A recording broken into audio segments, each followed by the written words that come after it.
Resolvi fazer mais um vídeo aqui. Andei já passando o aparelho por volta dessas pedras aqui, dentro d'água. Eu não achei nada não. Resolvi fazer esse vídeo porque eu achei muito bonito o lugar aqui. Subi um pouco acima onde eu estava no outro vídeo. Olha que lugar bonito. Parei, tá aí, ó.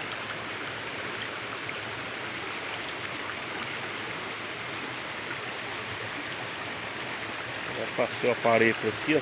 Em volta aqui. Passei por ali. Não achei nada, não. Aí resolvi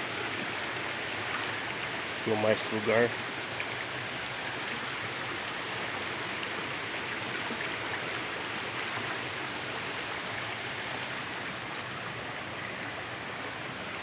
Aqui a cachoeira ela sobe mais pra cima. Se for subir vai vendo mais beleza pra cima. Eu acho tão bonito até as pedras, né? Olha você ver. Olha o formato dessas pedras. Olha lá. Interessante aquela ali naquele lugar lá, ó. Lá a água foi batendo até ela fazer uma bacia, né? Ficou uma bacia lá. Olha aqui essa pedra aqui, ó. Olha.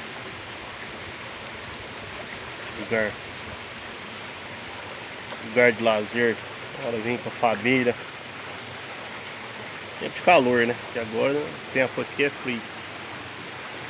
Tá frio, então não tem nem jeito de molhar nessa água.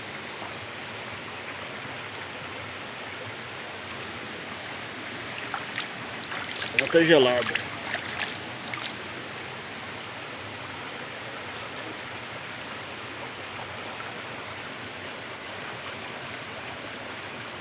Eu acho bom a paz que você fica nesse lugar aqui, ó.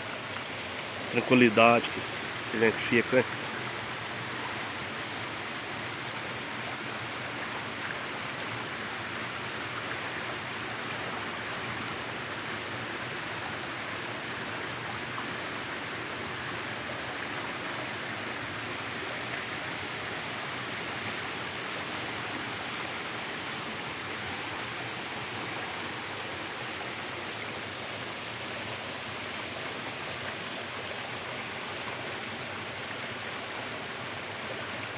Eu tava vendo outros lugares aí pra tá passando o aparelho. E você possa estar aí sempre acompanhando o canal. Não esquece de inscrever no canal. Inscreve, dá aquele joia, aquela curtida. Comenta aí nos vídeos também. Você que não é inscrito, se inscreve. Eu não que eu alcançar aí o que eu falei, 8.000 inscritos. 8.000 inscritos eu vou estar sorteando um aparelho aí para os que é inscrito no canal. Então você que não é inscrito, inscreve então, que você vai estar com o tempo concorrendo ao aparelho. Aquele aparelho MD 4030.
Um abraço a todos, todos fiquem com Deus. Até o próximo vídeo.